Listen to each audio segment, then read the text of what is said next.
This local law, if adopted by the legislature and approved by the voters, would reduce the legislature from 15 to 11 members, and they would also extend the term of office to a 4-year term. The second public hearing is for local law intro 5-1/2009, a local law in relation to reducing the size of the Erie County Legislature. If this law is approved by the legislature and ratified by the voters by referendum, this law would reduce the legislature from 15 to 9 members that would remain 2-year terms. The third hearing relates to local law intro 9-1/2009, a local law in relation to reducing the size of the Erie County Legislature. If this would be approved by the legislature and then ratified by the voters by referendum, this would reduce the legislature from 15 to 11 members. The terms would remain at 2 years. The final public hearing is for public comment on local law intro 2-1/2010, a local law in relation to reducing the size of the Erie County Legislature. If this were adopted by the legislature and ratified by the voters by referendum, this would reduce the legislature from 15 to 13 members. The term of office would remain at 2 years. Our best estimate, when we thought about it in terms of money, because that seemed to be the kind of prevailing sense around why we might consider a smaller legislature, was that the cost savings to a taxpayer per year would be less than a couple of dollars for each seat that we eliminated. So saving money could not have really been the reason to reduce the number of people that we have representing the people in our county government. There are issues of representation, we learned, that become difficult to manage with fewer people in this body. When we reduce the size, we have a more difficult time representing the wide variety of people that are here in the county. We have rural, we have town and village, we have the city. We also have ethnic representation that is important, and we find that the smaller we became, the smaller number of people that were in the body, the more difficult it was to represent the interests of the wide variety of people who live in our county. So I am here to say that I am opposed to reducing the size of this body in any way. The benefits are very, very few as far as I can tell, and the reductions would result in less representation of the people's voice in our county government. 34. In the entire recorded history of America, no county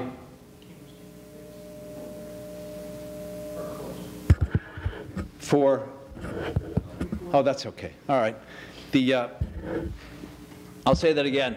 Can you hear me if I stand? I'm better if I stand. Do you mind if I stand? Okay. Just since 1990, Erie County has lost more than 30% of people between the ages of 18 and 34, and in the entire recorded history of America, no county has lost that amount of young people. And by the way, as we all know, when they leave here, with them they take our future. As we meet here tonight, unemployment in this county hovers around 10%, its highest rate since the mid-1970s, when the steel industry collapsed and set us on this now 35-year path of chronic economic decline, about which not one local government or one politician has been able to do a darn thing. We have one of the highest birth defect rates in America, one of the lowest literacy rates, and we recently learned that we breathe among the most toxic air in the state of New York. Just last year, we were added, this community, this magnificent community, was added to the list by a prestigious magazine of the 10 fastest dying communities in America. And for all of that, Erie County residents pay the 5th highest local property taxes in America. There are 3,086 counties in America. Only 4 of them have higher property taxes than ours. And by the way, all of that summary that I just described, all of that was true before, now a year ago, the national economy collapsed on top of our already dying local economy and reset the rules of economic competition in this country. And by the way, in the old rules, of course, we were one of the 10 fastest dying, and we have absolutely no chance in the new rules unless we change and adapt and innovate. If ever there was a community, and if ever there was a people yearning for some type of change, it's our community, from the village of Akron to the town of West Seneca to this county legislature right now. Toward that end, I've taken the liberty, as you all know, about a year ago, in collaboration with one of your colleagues, Tom Loughran, we proposed together that the county legislature reduce from 15 to 9 members. It is tantamount to impossible to find a county legislature outside of the Mid-Atlantic states, and particularly New York State, no matter what the population, that has more than 7 or 9 members. For illustration, St. Louis County, 1.2 million people, 7 county legislators. Fulton County, that surrounds Atlanta, growing, 1.8 million people, 7 county legislators. San Diego County, 2.8 million people, one of the fastest growing communities in America, 5 county legislators. I believe that you should, and I know a lot of folks and some of the esteemed members of this body agree, should reduce this legislature from 15 to 9 members. However, unlike reducing or downsizing a town board or a village board, there's a particular challenge that you face here, and we face here, because, by the way, in that summary, I didn't include one dynamic and sad fact, which is we're anchored by the 3rd most impoverished city in America. So when you have an urban core comprised mostly of people of color, you have to make sure that if you're going to change this legislature, you not only don't dilute their voice, but I think they should be increased. Right now, with 15 members, there's 6 districts that include the city of Buffalo. What I did with the assistance of one of the students at Erie Law School is we went census tract by census tract, and we started in the city to create these districts. And what I told them what to do is just to move out tract by tract until we get to about 50% of the population. So what we do then, and what I thought of then, is this is just by way of suggestion, starting point, work in progress for your consideration. I cut it into pie slices and created 4 districts that include portions of the city. Now, in order to do that and have, we're down to what, about 900,000 folks. I'm going to be surprised if the next census puts us below 900,000, which is going to be a shame. Shame on all of us for permitting that to, not just our public servants, but we private citizens for permitting that to happen. But here we have 4 urban districts that go into the towns of Tonawanda, or Amherst, Las Cheektowaga, even West Seneca, Hamburg, Lackawanna. And what they would do then is they would unite interests as a matter of socioeconomic status, housing stock value, per capita income.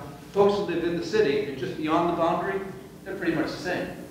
So these districts would unite them in interest and make a powerful coalition. The purpose of this is to demonstrate that you can create a 9-member district and not only sustain urban voice, but I think increase it. This would be 4 out of 9, which would increase the present 40% urban districts to 46%. It turns out in county legislatures or in legislative body, size doesn't matter. It's one of the few things in life in which size doesn't matter. What matters is proportional representation. So what's important is that the city has 4 districts out of 9. This is all by way of saying, and by closing, there's actually 2 reasons to downsize this county legislature. One is the long-standing reason, which is to respond to the chronic economic decline and loss of population. But I'm here tonight to tell you that you have an opportunity to do something else. Not just respond, but to create a new system under which we stop bleeding people and jobs. But I want to bring it to you in a different way. I'm a businessman. I'm a small businessman. When my work comes down, I reduce some of my men, but that when you reduce your men, you don't need your foreman to operate all these different job sites going on. We've reduced tremendously with the amount of people we have in Erie County. And the biggest problem we have is too much government. I hear some people say that we're only saving a little bit of money, but we're going to be saving a lot of money by regrouping, reorganizing. Might be just 200 here, but Kevin's been working not only in Erie County, I think he's getting ready to go throughout the whole country, the way he's at it.